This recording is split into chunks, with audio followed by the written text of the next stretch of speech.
बोलिए भागवत भगवान की जय हो। महाराज श्री शुभाचार्य सुखदेव जी राजा परीक्षित जी को भगवान की रसमयी लीलामयी सुंदर दिव्य कथा सुधा का रसास्वादन करा रहे हैं। कल आप लोगों ने श्रवण किया, सुखदेव जी पहुंचते हैं, परीक्षित जी उनका पूजन करते हैं, विविध प्रश्न करते हैं परमात्मा विषयक कि वो परमात्मा कैसा है। ध्यान दीजिए, भगवान कैसे हैं। कहा जैसे आपके समझ में आ जाए वैसे भगवान हैं। भगवान काले राम हैं, जो अयोध्या गए होंगे देखे होंगे नागेश्वर नाथ के पीछे नाम है क्या, काले राम। और आगे जब बढ़ोगे तो भगवान है गोरे राम। हाँ, काले राम के पीछे ही गोरे राम है, वही गली गई है। तो भगवान पाषाणवत हैं, क्या पत्थर हैं? नहीं, लेकिन हैं भी। भगवान वृक्षवत हैं, भगवान परमाणु से भी छोटे हैं और भगवान ब्रह्मांड से भी बड़े। तभी ये पूरा ब्रह्मांड उनके अंदर समाविष्ट हो जाता है। ध्यान दीजिए, पूरा ये संसार परमात्मा की श्वास है। वही परमात्मा जब ये सोचते हैं संसार हो जाए तो अपनी श्वास बाहर छोड़ देते हैं तो संपूर्ण संसार हो जाता है। किसी से पूछा जाए कि पृथ्वी बनाने में कितना देर लगा, कोई क्या बताएगा? या नदी बनाने में कितना देर लगा? ये परमात्मा की कल्पना है। ये संसार परमात्मा की श्वास है ये संसार। और जैसे श्वास अंदर कर लेता है फिर कुछ रह नहीं जाता, अकेले वही रहता है। एक ही परमात्मा सबके अंदर में बैठा हुआ है। एक ही परमात्मा सबके अंदर में बैठा हुआ है। इसीलिए उपनिषद कहता है एको देवा सर्वभूतेषु गूढ़ा। एक ही परमात्मा सबके अंदर में है। एको ही देवा सर्वभूतेषु गूढ़ा सर्वव्यापी सर्वभूतांतरात्मा। सबकी अंतःपटल में विराजमान रहने वाला वो परमात्मा कर्मध्यक्ष केवलो निर्गुणस्य। जो निर्गुण है वही सगुण है। एक तरफ बताया गया क्या कि बिनु पग चलय सुनय बिनु काना और कर बिनु कर्म करय विधि नाना कि आनन रहित सकल रस भोगी और बिन बाणी बकता बड़ जोगी कि तन बिनु परस नयन बिनु देखा। ऐसा वो परमात्मा है। एक सिद्धांत। दूसरा भागवत देखो, है वेद वेदांत उपनिषद, जहां ये कहते हैं कि परमात्मा के हाथ नहीं है लेकिन कार्य करता है, पैर नहीं है लेकिन वो चलता है, मुख नहीं है लेकिन सब कुछ बोलता भी है, खाता भी है। एक सिद्धांत दूसरे सिद्धांत से चंद्रमा मनसो जाता चक्षो सूर्यो अजायतः। जहां देखा जाए विराट शक्ति परमात्मा की, चंद्रमा जिसका मन, सूर्य जिसके नेत्र, वायु जिसके कान, अग्नि जिसका मुख, ये परमात्मा का ही स्वरूप है। और कट से नीचे 7, कट से ऊंचे 7, ये 14 भुवन, पूरा ये ब्रह्मांड वो परमात्मा का स्वरूप है। रिश्तों के माध्यम से देखा जाए तो वो ही माता है और वो ही पिता है और वो ही भाई है, ऐसा कहा जाता है नहीं है? वो माता है, वो पिता है, वो भाई है, वो सारा रिश्ता है। अंत में ये कह दिया गया तुमेव सर्वम मम देव देव, तुम ही तो सब कुछ हो, तुम्हारे सिवा अन्यत्र है ही क्या? तुम ही हो माता पिता, तुम ही हो, और तुम ही हो बंधु सखा, तुम ही हो साथी, तुम ही सहारे, तेरे सिवा ना कोई अपना हमारे। इन दृष्टांत से तो वो विराट बहुत बड़ा, बहुत छोटा, परमाणु से भी छोटा, ऐसा दिग्दर्शन महाराज श्री शुकाचार्य सुखदेव जी परीक्षित से कहते हैं कि हे राजर्ष ध्यान दो, पहले ठीक से बैठो, जितासनो। सुखदेव जी ने परीक्षित से कहा था पहले आसन ठीक करो। जित श्वासो जित संगो जितेंद्रिया, इंद्रियों पर संयम रखो, ये तबे ताड़ितम बन पाएगा, तभी कुछ समझ में आएगा, है ना? जितासनो जित श्वासो जित संगो जितेंद्रिय है। इंद्रियां जब वश में होंगी, मन को एकाग्र करो, तभी जो कुछ मैं कह रहा हूं वो तुम्हारी समझ में आएगा। बताया गया है पितु मातु सहायक स्वामी सखा, पितु मातु सहायक स्वामी सखा, पितु मातु सहायक स्वामी सखा, पितु मातु सहायक स्वामी सखा, तुम ही एकनाथ हमारे हो, तुम ही एकनाथ हमारे हो, तुम ही एकनाथ हमारे हो, तुम ही एकनाथ हमारे हो, पितु मातु सहायक स्वामी सखा, पितु मातु सहायक स्वामी सखा, तुम ही एकनाथ हमारे हो, तुम ही एकनाथ हमारे हो, इस जीवन के तुम जीवन हो, इस जीवन के तुम जीवन हो, इस जीवन के तुम जीवन हो, इस जीवन के तुम जीवन हो, इन प्राणन के तुम प्यारे हो, इन प्राणन के तुम प्यारे हो, पितु मातु सहायक स्वामी सखा, पितु मातु सहायक स्वामी सखा, तुम ही एकनाथ हमारे हो, तुम ही एकनाथ हमारे हो, श्री कृष्ण एव शरणं, श्री कृष्ण एव शरणं, श्री कृष्ण एव शरणं, एव शरणं।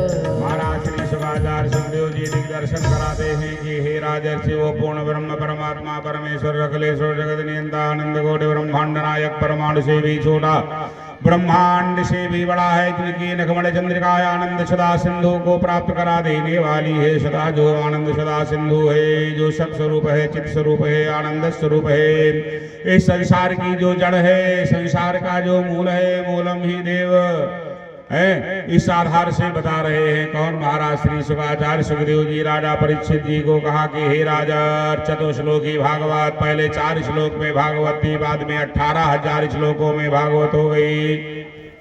क्या है अहमेवासमेवाग्रे नान्यद्यत् सत् सत् परम। भगवान ये कहते हैं पहले मैं था, अब भी मैं हूं, बाद में भी मैं रहूंगा, मेरे सिवा कहीं कुछ नहीं है। अहमेवासमेवाग्रे नान्यद्यत् सत् सत् परम। मैं सद हूं, मैं असत हूं, जो कुछ हूं इस ब्रह्मांड में सब मैं ही हूं। ऋतेते यत् प्रतीयेते न प्रतीयेति चात्मनि। जो दिखाई पड़ता है वो सत्य नहीं है, जो सत्य है वो दिखाई पड़ता नहीं है।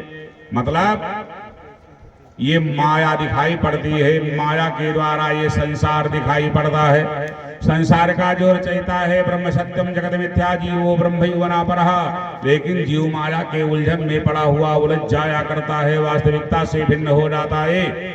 पर्दे के पीछे क्या है? पर्दा हटाओगे तब जानोगे। पर्दा कौन सा है? माया का पर्दा है। हाँ, तो ये बीच में माया अलगाववाद पैदा कर देती है। ब्रह्म और जीव के बीच में ये माया आ जाती है, तो वास्तविकता जो सत्य है वो दिखाई नहीं पड़ता, और जो दिखाई पड़ रहा है वो सत्य नहीं है। ऋतेते यत् प्रतीयेते न प्रतीयेति चात्मनि तद विद्यात् आत्मनो मायाम यथा भासो यथा तमा। जैसे रेगिस्तान में जब आप जाएंगे तो धूल चमकेगी, मालूम पड़ेगा पानी है, लेकिन जितने आप आगे बढ़ते जाओगे उतने दूर होता वो चला जाएगा। तो ये है लीला इस संसार की और इस परमात्मा की। परमात्मा ही सत्य है, जगत ही मिथ्या है। तो हम और आप ये सब मिथ्या ही प्रतीत है, क्योंकि मिट्टी का शरीर अंत में ये मिट्टी में मिल जाएगा, और जीव अनादि है, परमात्मा का अंश है, वो कभी नाश नहीं हो पाएगा। ममैवांशो जीवलोके जीवभूता सनातनः। ऐसा डिम घोष के साथ वेद वेदांत उपनिषद संत और महात्मा दिग्दर्शन बार बार कराते हैं, लेकिन जीव उलझा हुआ माया में। क्या गजब की ये सृष्टि, काश्यपी सृष्टि ये है। वर्णन क्या किया जाए? भागवत के तृतीय स्कंद में महाराज श्री भगवान कपिल रूप में अवतार लिया। देवहूति करदम के संवाद में सुंदर दिव्य सांख्य योग का निरूपण किया। सांख्य योग का निरूपण करते हैं, दिग्दर्शन कराते हैं कि देखिए एक बूंद से कितना बड़ा ये संसार तैयार हो जाता है। क्योंकि ये जीव जब माता के उदर में जाता तब ये शरीर को धारण धीरे धीरे करता है, और उस समय जब ये उल्टा टंगा रहता है। उल्टा कैसे टंगा रहता? हम आप सभी लोग गर्भ से बाहर आए, गर्भ में स्थिति क्या थी? जीव उल्टा रहता है, सिर नीचे रहता है, पैर ऊंचे रहता है। तो कैसे माना जाए? ना मानो तो कम से कम अल्ट्रासाउंड करा के देखो, दिखाई पड़ेगा भाई। जीव की ही संज्ञा है उत्तानपाद की। जरायु की झिल्ली में फंसा हुआ माता के उदर में अनेकोक्ष में भ्रमण करता है। बहुत ध्यान देने की बात है, हड़बड़ाते रह जाते हैं लोग, क्या करेंगे? अरे जब हम घरों में थे 9 महीना तक माता के पेट में, उस समय मेरी व्यवस्था कौन करता था? वो परमात्मा करता था, और वो परमात्मा आज भी है, व्यवस्था करेगा। अजगर करे न चाकरी, पंछी करे न काम, 10 मलूका कहेंगे सबके दाता राम। लेकिन मानो तो कम से कम, अजगर कहीं जाता है, कहीं दौड़ता है, लेकिन आहार उसे भी मिलता है। परमात्मा भूखा किसी को सुलाता नहीं है। ध्यान दीजिए, जो गर्भ में सुरक्षा करने वाला परमात्मा, माता के स्तर में दूध देने वाला परमात्मा, गर्भ से निकालने वाला वो परमात्मा, एक किसी को एक कोठरी में बंद कर दिया जाए और 3 दिन तक हाल न पूछो तनाही हो जाएगी, क्या स्थिति होगी? हम आप सब झेल करके आए हैं, उल्टा टंगे हुए थे माता के उदर में। उस समय स्थिति क्या थी? ये जीव भगवान की याद करता था। जब परेशानी होती है तब भगवान याद आते हैं। हाँ, जब दर्द बढ़ता है तब हाय राम निकलता है कि नहीं निकलता? जब कोई कठिनता विशेष होती है तब याद उनकी जरूर आती है। एक बात और है, जब विवाह में नहीं बुलाओगे, मुंडन में नहीं बुलाओगे, जन्मदिन में नहीं बुलाओगे, और उत्सव में नहीं बुलाओगे, तो शुद्ध में बुलाओगे कोई आएगा? तेरही में बुलाओगे कोई आएगा? भाई क्यों आएगा? बताओ क्यों आएगा? जब अच्छे अच्छे में आप नहीं बुला रहे हो, कम से कम अनवरत ध्यान करना चाहिए। वो ध्यान देने की बात है। नारी अपवित्र है कब? जब वो पति का ध्यान ना करे तब उसे अपवित्र मान लिया जाता। जिस समय पति का ध्यान छूटता है तो वो नारी पावन ना हो करके अपावन हो जाती है। बहुत ध्यान देने की बात है। उसी तरह से यह जीव, हम और आप यानी सब, जब परमात्मा को भूल जाते तो क्या हो जाते? अपवित्र हो जाते हैं। और जब उनका ध्यान करते हैं तब पवित्र हो जाते हैं। जब पूजा कराना होता है तो पहले हाथ में जल हाथ धुलाया जाता। मंत्र है नारायणाय नमः, केशवाय नमः, माधवाय नमः और अंत में गोविंदाय नमः। ध्यान दीजिए। अरे पंडित जी जब आए, पैंती जब पहनाएं, पूजा जब करवाएं तो कुछ ना कुछ तो याद रखो। यही वास्तव में मानव की मानवता है। हाँ, नहीं तो संसार समय तो बीत जाएगा ही ऐसे। क्या गजब की है लीला। तो यह जीव जब परमात्मा से भिन्न होता है तभी ये जीव अपवित्र हो जाता है शरीर। हाँ, और पवित्र कब होता? जब पुनः परमात्मा का ये ध्यान करता है। या स्मरेत, जो स्मरण करता है पुंडरीकाक्ष, पुंडरीकाः एव कमलः तस्य स्वरूपेण आक्ष, यानी कमल के सदृश हैं जिनके नेत्र, जिन्हें कमल नयन कहा गया है। इन्हें कहा गया भगवान को। तो कमल नयन भगवान का जो स्मरण करता है, राजीव लोचन भगवान का जो स्मरण करता है, तो स्मरण करने मात्र से ही उसमें शुद्धता नहीं विशुद्धता आ जाती है। बोलिए भागवत भगवान की जय हो। ठेका सब हमरे है, जय हो बोलेगा। आप लोग भी बोलिए भागवत भगवान की। आज ये 3 घंटा कथा में कम से कम ज्यादा कुछ ना याद करो, लेकिन भागवत के आधा का आधा श्लोक याद कर लो। 18,000 श्लोक हैं तो इतना याद करना तो संभव नहीं है। एक ही श्लोक याद कर लो, ये भी कह सकते हो कि कठिन है। एक श्लोक तो ना, एक श्लोक तो चलो आधा ही श्लोक से। अच्छा, आधा भी नहीं है। श्लोक आर्धम श्लोक पादम वा, सुखदेव जी का कथन है, व्यास जी का कथन है। एक श्लोक नहीं, आधा श्लोक नहीं, का आधे का आधा, श्लोकार्धम श्लोकार्ध नहीं हो पाएगा। श्लोक पादम, जैसे एक श्लोक में 4 चरण होते हैं, 4 चरण होते तो एक ही चरण याद कर लो। का किस लिए याद कर लो? संसार सागर से पार करने के लिए याद कर लो, ये लोक और परलोक बनाने के लिए याद कर लो। अब याद न कर लो, धीरे धीरे बोलते रहो तो कल्याण हो जाएगा। चलो देखा जाए कि श्लोक वो क्या है। सभी लोग प्रेम से बोलेंगे, बोलिए भागवत भगवान की। कृष्णाय वासुदेवाय, कृष्णाय वासुदेवाय, कृष्णाय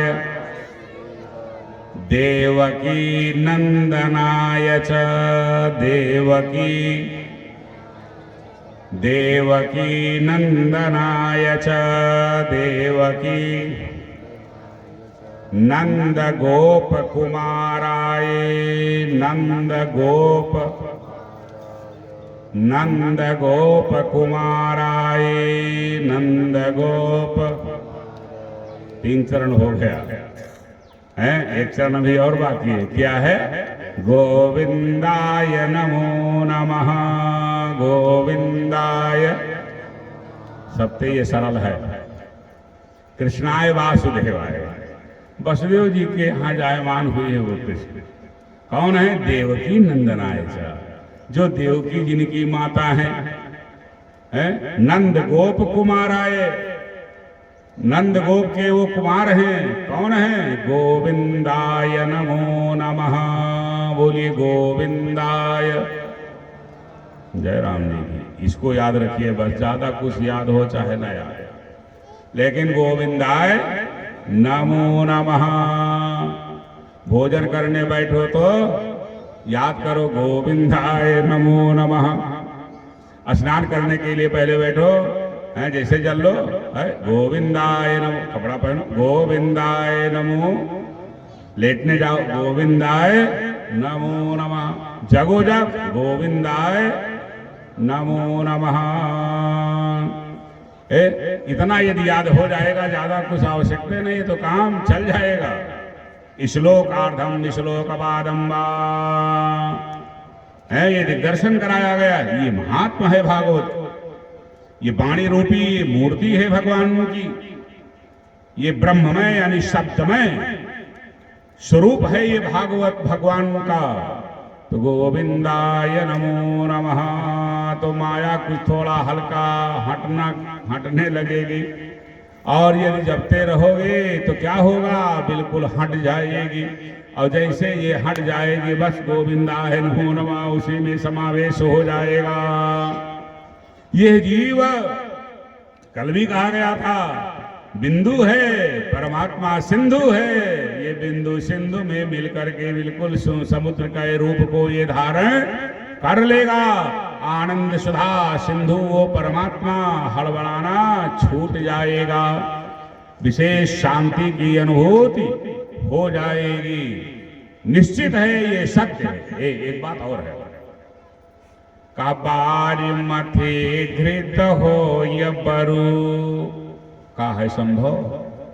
बारी मीन्स जल है, पानी को मत करके कोई मक्खन निकाल पाएगा भाई? नहीं निकलेगा ना, पानी में मक्खन होते नहीं, लेकिन शायद निकल आए। हाँ चलो, कोई कह रहा है तो माना जा सकता है, चलो भाई ठीक है। बारी मथे घृत हो य बरो और सिकताते बरो तेल, और शायद कोई बारू पेर करके रस निकाल ले, तेल निकाल ले, शायद कि निकलेगा नहीं, लेकिन चलो ये भी हो सकता है कि बारी मथे घृत हो य बरो और सिकताते बरो तेल, लेकिन बिनु हरि भजिय न भवतरिया यह सिद्धांत अपेल। बिना भगवान के प्रवृत्ति के कहो संसार सागर पार जाया जा सके, संभव नहीं है। ये अपेल है, पेलिम पेला नहीं किया जा सकता।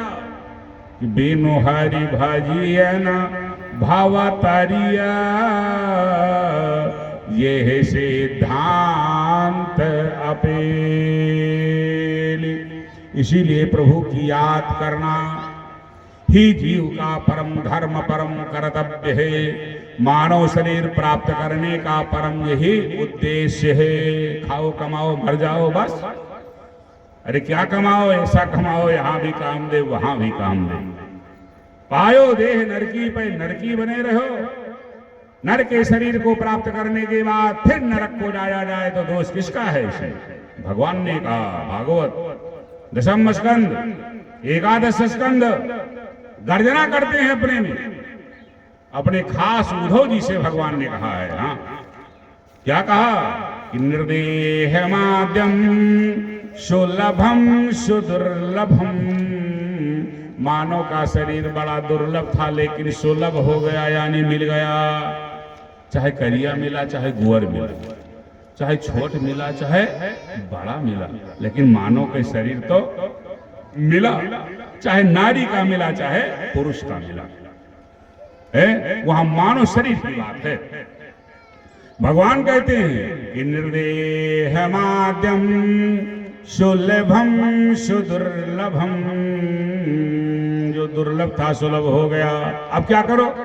प्लवम सुकल्पम गुरु कर्णधारम। गुरु की खोज करो, करोगे खोज तो मिल जाएंगे। हाँ अम्मयानुकूले न भास्वते ऋतम। तदरूप यदि कार्य करोगे, गुरु के संरक्षण में, निर्देश में, या वेद शास्त्र के निर्देश में कार्य करोगे तो ऊपर जाओगे। कहां जाओगे? ऊपर उठोगे। समाज में मान सम्मान बढ़ेगा। हाँ परिवार भी बढ़ेगा, गरिमा बढ़ेगी, धन बढ़ेगा, ऐश्वर्य बढ़ेगा, वैभव बढ़ेगा, और अंत में ऐसे बढ़ते बढ़ते उस धाम तक चले जाओगे। प्लवम शुकल्पम गुरु कर्णधारम मयानुकूलेन अनुकूले, मेरे द्वारा बताया गया रास्ता जो प्राप्त करता है, नभस्वते रितम, वो ऊंचे जाता है, पुमान भवाब्धिम न तरेत आत्मा, यदि ऐसा नहीं करेगा तो वो मानो आत्महत्यारा है। जो अपना नहीं बना पाया वो तुम्हारा बनने देगा? कि उससे उम्मीद रखते हो? जिसने अपना सब बिगाड़ दिया है वो तुम्हारा बनाएगा? अरे जो सब बेच रहा है पीछे पीछे लगोगे तुम्हारा भी बिकवा देगा। हाँ, ये स्थिति है। पुमान भवाब्धिम न तरेत से आत्मा, वो आत्महा कहा गया है, आत्महंता कहा गया है। अपने आत्मा पर ही वो आघात कर रहा है। जो न तरे भवसागर, इसी का अनुवाद भागवत के श्लोकों का, नर समाज यश पाई, नर मतलब ना से नारायण है, रा से राम, वही नारायण है राम, ऐसा मानो जानो है। नहीं कल्याण कैसे? जो न तरे भवसागर,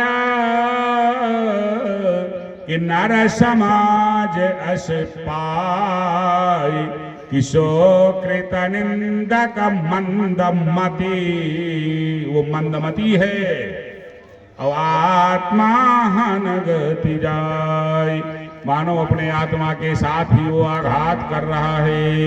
बोलिए भागवत भगवान की। ठाकुर मेरे बांके बिहारी, ठाकुर ठाकुर मेरे बांके बिहारी, ठाकुर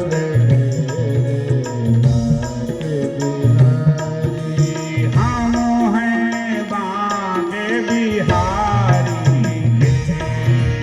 हम हैं बांके बिहारी, हम हैं बांके बिहारी, हम हैं बांके बिहारी, हम हैं कृष्ण मुरारी के, हम हैं कृष्ण मुरारी के, हम हैं उन गिरधारी, हम हैं उन गिरधारी, हम हैं उन बनवारी, हम हैं उन बनवारी। ठाकुर मेरे बांके बिहारी, ठाकुर मेरे बांके बिहारी, हम हैं बांके बिहारी, हम हैं बांके बिहारी। सजन सेवा धर्म हमारा, सजन सेवा धर्म हमारा, तुलसी सेवा कर्म हमारा, तुलसी सेवा कर्म हमारा। कामन दुनिया दारी से, कामन दुनिया दारी से, कामन दुनिया दारी से, कामन दुनिया दारी से। ठाकुर मेरे बांके बिहारी,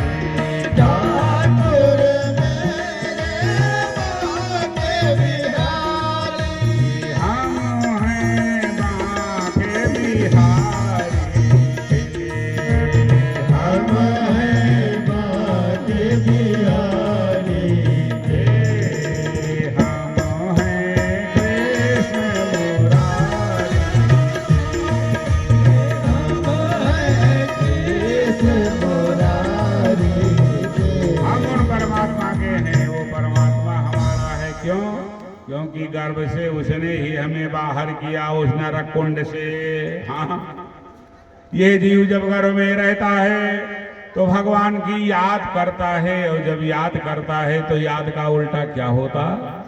दया। तो भगवान दया सिंधु हैं, दया कर देते हैं। तो दया कैसे करते हैं? गर्भ से वो बाहर कर देते हैं, और जैसे बाहर आता है बस भाई गजब स्वार्थी जीव ये, बहुत मतलब निकल गया तो पहचानते नहीं। हाँ, एक शब्द पहला निकलता है कि हाँ कि हाँ कि हाँ, यहां से तो वहां अच्छा था, हाय मैं कहां आ गया। हाँ, मैं कहां आ गया? प्रभु बाहर तो किया लेकिन तो कहां मैं आ गया। कहता है कि हाँ कि हाँ कि हाँ, वो कहता है कि हाँ कि हाँ कि हाँ, रोता है, घर वाले हंसते हैं मुस्कुराते हैं, वाह वाह वाह बालक हो गया। क्या देखिए लीला, उसकी स्थिति क्या है? वो तो रो रहा है, छटपटा रहा है। हाँ, जबरदस्त वेदना, प्रसव की वेदना है, और सब लोग मुस्कुरा रहे हैं, नात रिश्तेदार गोला दग रहा है, लड्डू बट रहा है। देखो क्या गजब का है तारितम, कितना उल्टा है ये सब है। फिर यहीं पे वो कि यहाँ कहाँ यहाँ वहां जहां तहां के चक्कर में सब कुछ बिता देता है। पहले प्रार्थना करता है, प्रभु जी यदि मैं बाहर हो जाऊंगा तो केवल आपके नाम का स्मरण करूंगा, गोविंदाय नमो नमः। हाँ, आपके नाम के आश्रय के द्वारा भवाब्धिपोतम संसार रूपी समुद्र को पार करने के लिए आपका जो नाम है वो जहाज का कार्य करता है, सर से उड़ा के पहुंचा देता है। हाँ, जहाज में गर्मी थोड़ा लगती, सब ऐसी रहती है। जय राम जी की कोई परेशानी नहीं होती है। तो मैं जाकर के आपका भजन करूंगा, आपके नाम का आश्रय लूंगा, ऐसा मैं कृत्य करूंगा, भक्ति ज्ञान वैराग्य उपासना साधना आदि त्याग की द्वारा फिर हमें इस नरक कुंड में ना आना पड़े। पुनरपि जन्मम पुनरपि मरणम पुनरपि जननी जठरे शयनम, ये संसारे भय दुस्तारे कृपया पारे पाहि मुरारे। ऐसा सिद्धांत भगवान बाहर कर दिया, लेकिन यहां आकर के भूल गया। कैसे भूला? भगवान को भूल जाता है। कैसे भूल जाता है? कि भूमि परत भा ढाबर पानी, कितिम जीव ही माया लिपटानी। जैसे बाहर हुआ नहीं, माया चढ़ बैठती है, अब ऐसा दबोच देती है कि फिर वो हुमस नहीं पाता। हाँ, फिर वो हुमस नहीं पाता है। गजब की जैसे आकाश में जब जल जो बरसात होती है, किसी पात्र में रोक लिया जाए वो जल स्वच्छ रहेगा, लेकिन जब पृथ्वी पर आकर के गिर जाएगा तो मिट्टी उसमें मिल जाएगी। तो भूमि परत भा ढाबर पानी, कितिम जीवहि माया लिपटानी। उसी प्रकार माया लिपट जाती है, फिर कि यहाँ वो करता रहता है। दूसरा सिद्धांत देखो, बहुत गजब का है। ये जीव फिर यदि ऊंचे उठान भरे, गुरु के वचनों का ध्यान करे, शास्त्र पुराण का अवलोकन करे, तदरूप कार्य करे तो ऊंचे उठेगा। कैसे उठेगा? गगन चढ़य रज पवन प्रसंगा, गगन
मिल जाए ऊंचे चढ़ जाती है, जल का संग मिल जाए तो कीचड़ा है।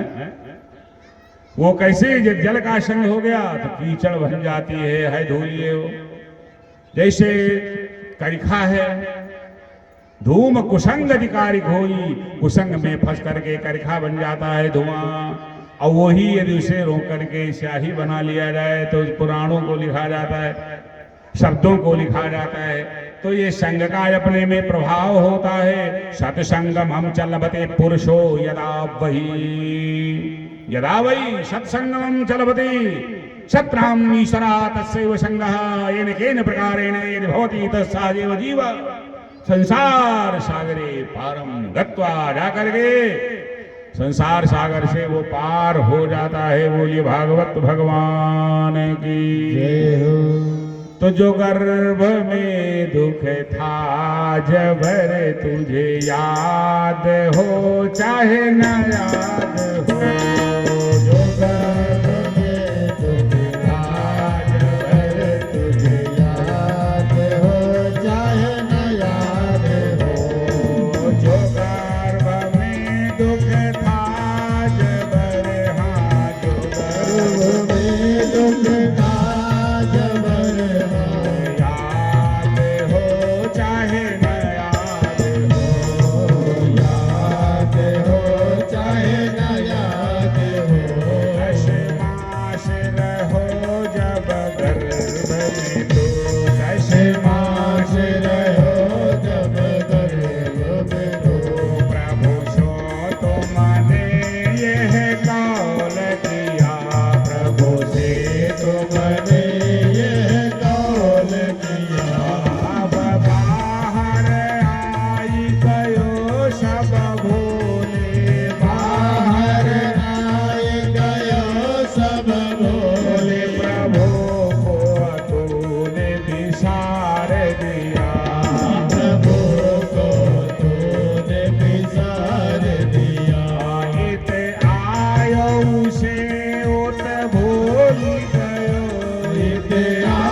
उनकी याद रखो और कुछ करने नहीं है। याद रखोगे तो सुकर्म होगा, दुष्कर्म नहीं हो पाएगा। हाँ, निरव की है लीला। सांख्य योग का निरूपण तीसरे स्कंद में कपिल उपाख्यान में दिया गया है। हाँ, क्या वर्णन किया जाए? चतुर्थ स्कंद में सती जी का चरित्र है। सती जी का सुंदर दिव्य चरित्र।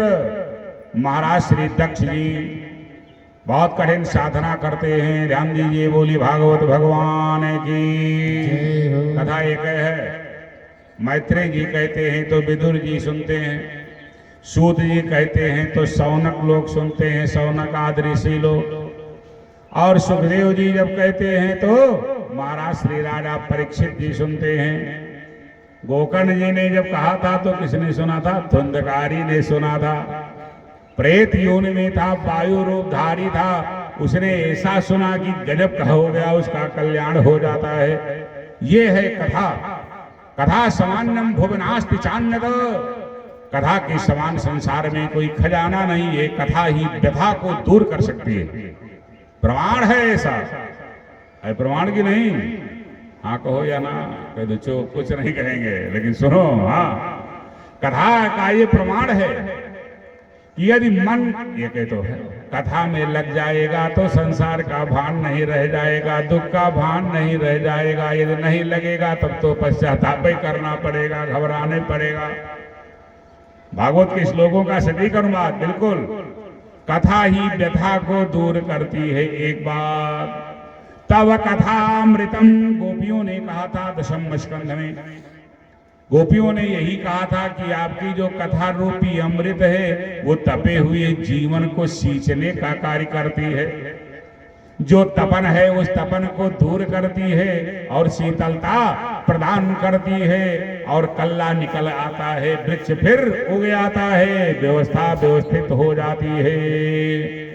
तब कथामृतम तप्त जीवनम कविभिरीडितम कल्मषापहम, कल्मष दूर हो जाता है, बुद्धि व्यवस्थित हो जाती है, बुद्धि शुद्ध हो जाती है, धियो यो न प्रचोदयात्, धर्म की तरह प्रेरित हो जाती है। ये कथा का आश्रय है।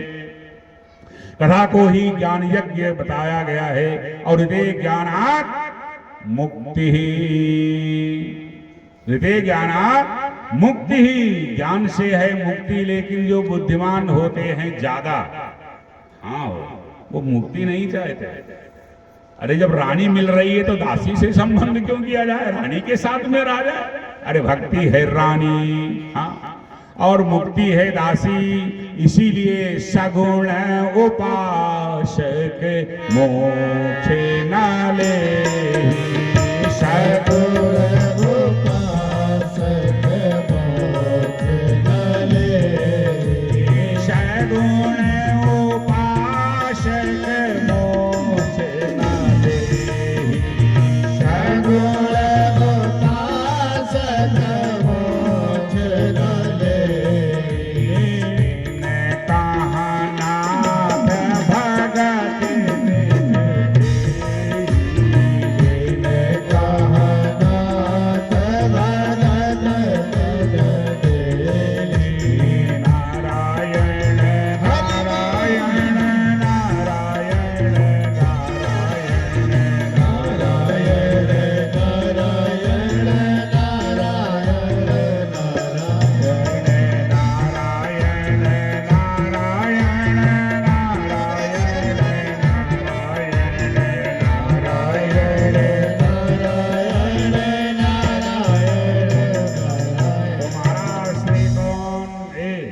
दक्ष जी जाते हैं साधना करने के लिए हिमालय पर्वत पर, बहुत कठिन साधना किया, इतना साधना के कुछ मिलने वाला नहीं है। बचपना में जो साधना नहीं करेगा, जो नहीं पढ़ेगा, तो बुढ़ापा में कुछ कर पाएगा, वो है पश्चाताप हाथ लगेगा। तो समय से जो चूक जाता है केवल पश्चाताप हाथ लगता है। इसीलिए वेद और शास्त्र, गीता, रामायण, भागवत, संतों की वाणी ये दिग्दर्शन कराती है, समझाने का प्रयास करती, समझ जाओ तो भला ही हो जाएगा, कल्याण हो जाएगा। दक्ष जी बहुत कठिन आराधना किया, आदिशक्ति पराम्बा भगवती प्रकट होती है, वरदान मांगो। भगवती ने कहा वरदान मांगो। दक्ष जी हाथ जोड़ करके कहते हैं कि हे देवी आप जगत की माता हो। कहा हाँ। तो कहा हम आपको बेटी के रूप में प्राप्त करना चाहते हैं। है संभव? भगवती मुस्कुराई, जरूर संभव है। हाँ, भगवान भगवती की यही तो लीला है, यही लीला है। यादृशी भावना तादृशी फलभाग भवे, जो भावना होगी तद्रूप परिपूर्ण करने के लिए अवतार तक ले लेते हैं भगवान भगवती। कहा तो आप मुझे बेटी के रूप में प्राप्त हो जाओ। कहा हो जाएंगे। कहा ये तो मेरा बहुत बड़ा गौरव होगा। कहा एक बात सुनो। कहा सुनाओ। कहा यदि आपने मेरा अपमान कर दिया तो मैं फिर आपकी बेटी नहीं रहूंगी। अरे कहा ऐसा आप क्यों कह रही है? आप जब बेटी के रूप में मुझे प्राप्त होंगी, दुलार करूंगा, सेवा करूंगा कि अपमान करूंगा? सोच लो, सोच लीजिए। कहा ठीक है, वो ही मैया भगवती वाग वाचा अनुसारिणी दक्ष जी के यहाँ सती के रूप में अवतार लेती हैं। वही सती के रूप में अवतार लिया, जबकि 16 कन्याएं थी महाराज श्री दक्ष जी के 16 कन्याएं। एक आधार से देखा जाए तो उनके 60 भी कन्याएं थी। बोलिए भागवत भगवान की। जिसमें 10 धर्म को दिया, कश्यप जी को दिया, और ये सब धर्म भगवान शंकर का रिश्ते में साढ़ू है। इसीलिए धर्म की सुरक्षा करने के लिए वो तत्पर रहे थे। चंद्रमा भी रिश्ते में साढ़ुए लगता है। हाँ, इसीलिए उसे मस्तिष्क पर धारण किया है भगवान विश्वनाथ जी ने। ऐसे वैसे थोड़ो, बड़ी गजब की लीला। भगवती सती जी का विवाह भगवान शंकर जी के साथ में हुआ। जब शंकर जी के साथ में जब भगवती सती का विवाह जब होता है, तो भगवान शंकर सती जी को लेकर के गए कैलाश पर्वत पर।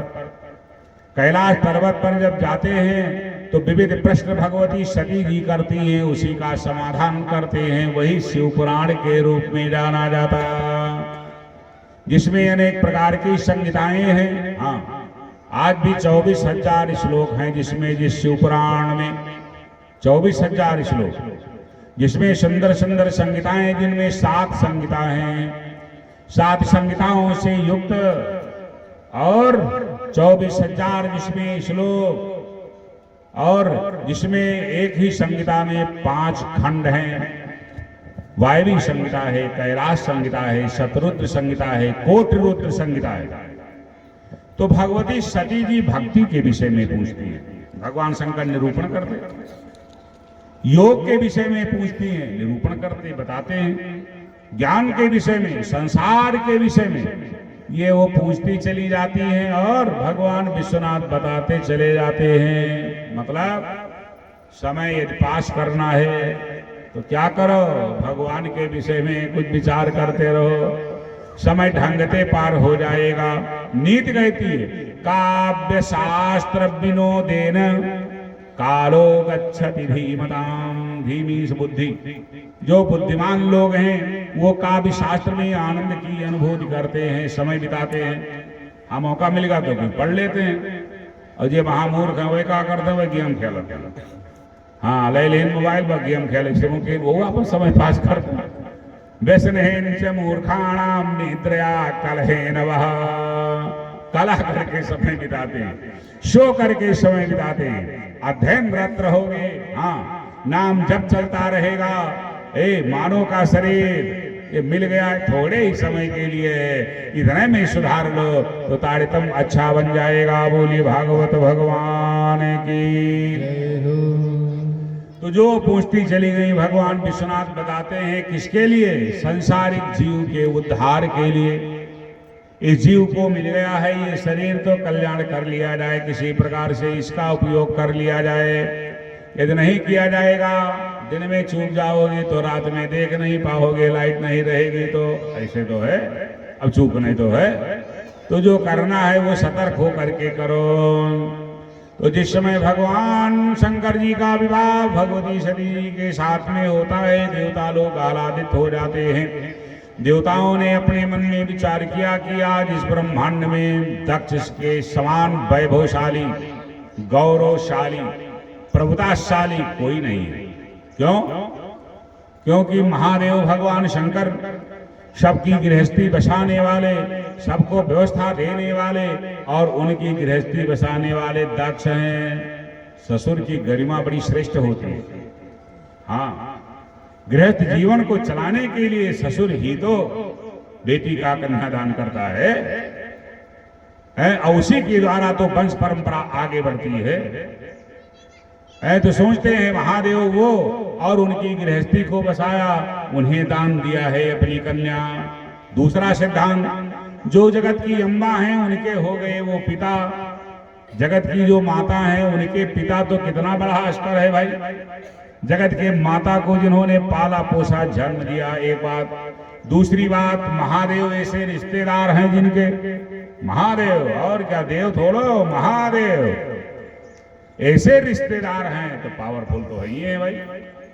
है तो इनका सम्मान करना चाहिए। क्यों? सम्मान पाने के वो योग्य हैं। इसलिए देवता और ऋषि महर्षियों ने मिलकर के मंत्रणा किया कि उस समय का सर्वश्रेष्ठ पद था। कौन सा पद? प्रजापति का पद है। तो महाराज श्री दक्ष जी को प्रजापति का पद दे दिया। बोली शंकर भगवान की। एक बात और है, जब कुछ पद ज्यादा मिल जाए या सम्मान ज्यादा होने लगे तो बहुत झुक करके चलो, बहुत संभल के चलो। हाँ, ये मत भूलो, जो फूले का हार पहना सकता है चूक जाओ।